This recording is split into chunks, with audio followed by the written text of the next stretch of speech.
What was your thought process on how you wanted to move forward in the civilian side? Everything happened kind of abruptly for me. So the first half of my career, I was in the reserve. Best time of my life. Second half of my career, I was on active duty. Worst time of my life. I don't like to say I have regret. I believe everything happened for a reason. It shaped me to be where I am today. My career actually ended abruptly because I had just a terrible commander that screwed my career. Andy Devin DJ Jarvis is a former Air Force pilot, entrepreneur, and founder of OO Venture Group. From flying MQ-9s to building scalable businesses, DJ turns discipline into success. So I exited before I was ready.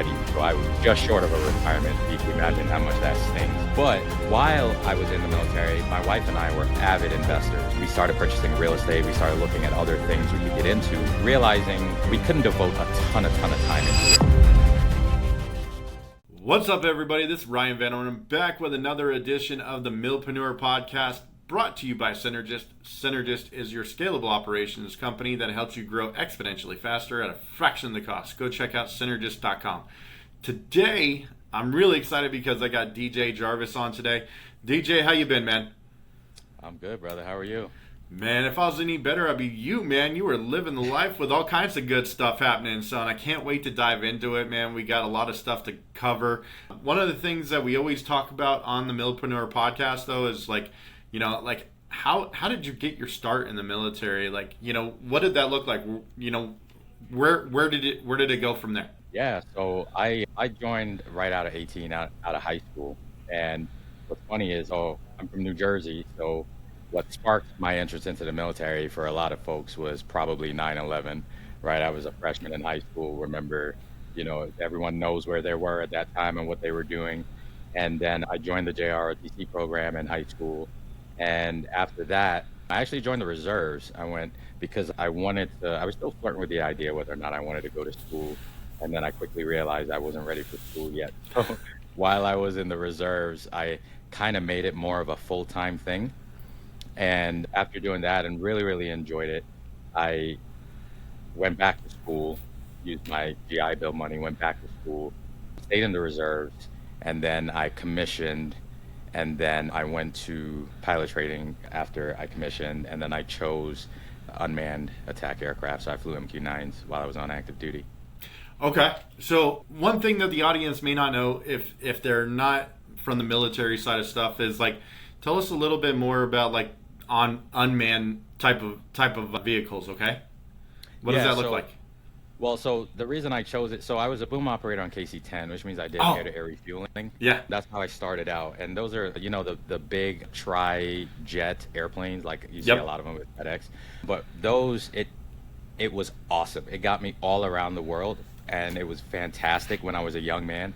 But then as I got a little bit older, I wanted to settle down, and I still wanted to keep wearing the bag, so the flight suit.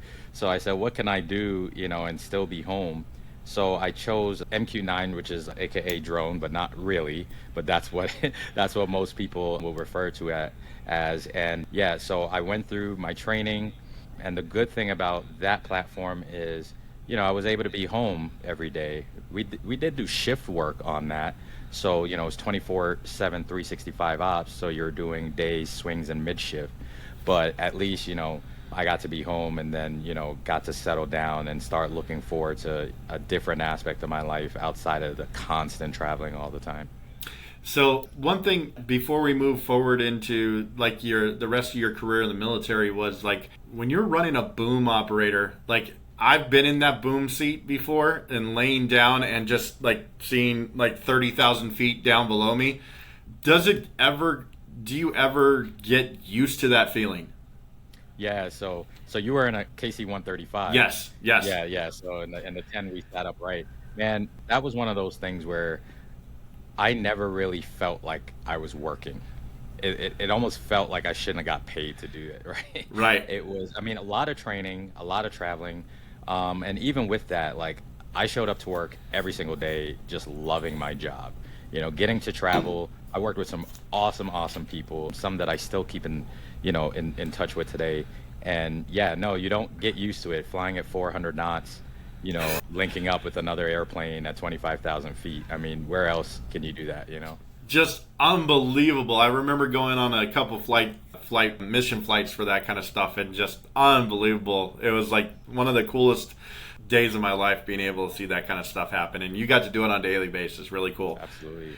So tell us a little bit. So when you were looking to transition out of the military, what was your thought process on how you wanted to move forward in the civilian side? Well, actually, everything happened kind of abruptly for me. So the first half of my career, I was in the reserve, best time of my life.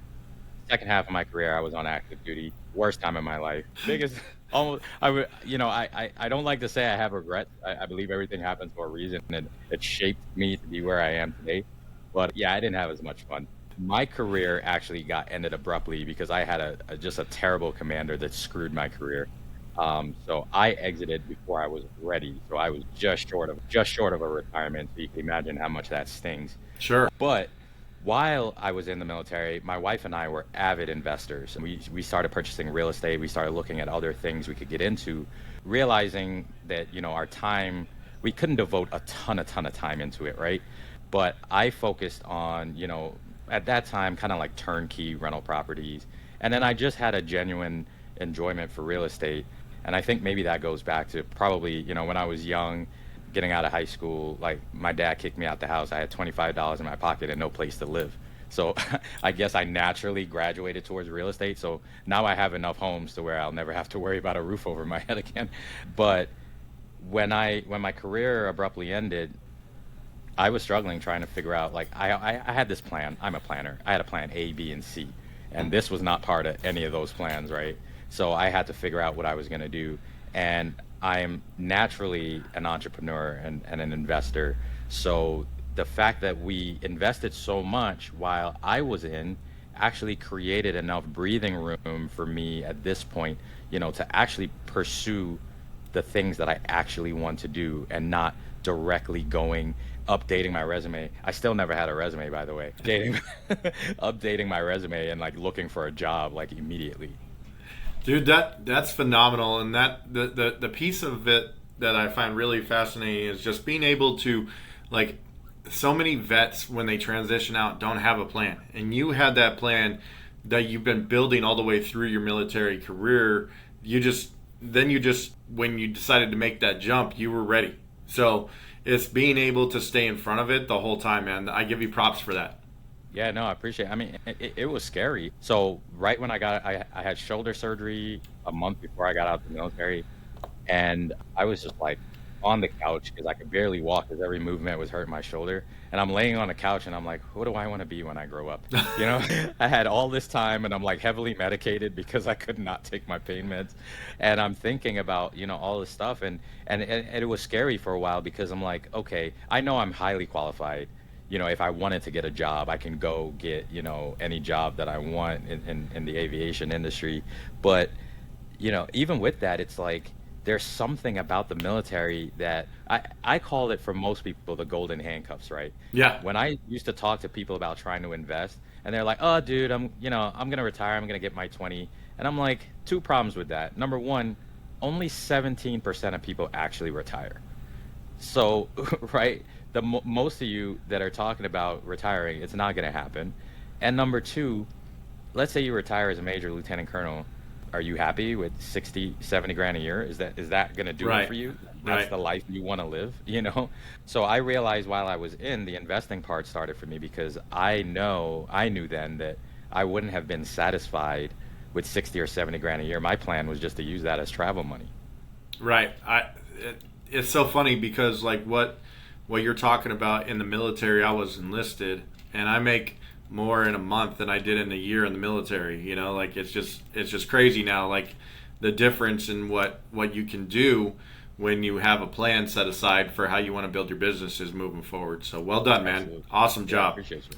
One of the things is that I kind of look at is like, what habits do you think you learned from the military or your time in that helped you like stay the course of who you became now? Is it the resiliency that you learned? Is it like determination or discipline? Like what has made you so successful? Do you feel like you can attribute a little bit to the military?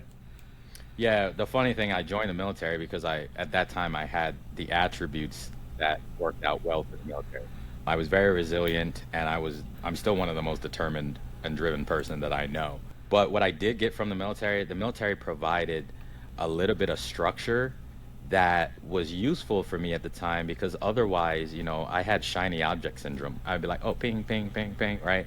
So the military, what it really did help me was to come up with systems and processes, and that I use that in my business today. So I am and part of being a pilot is I'm a checklist driven person. I checklist the hell out of everything.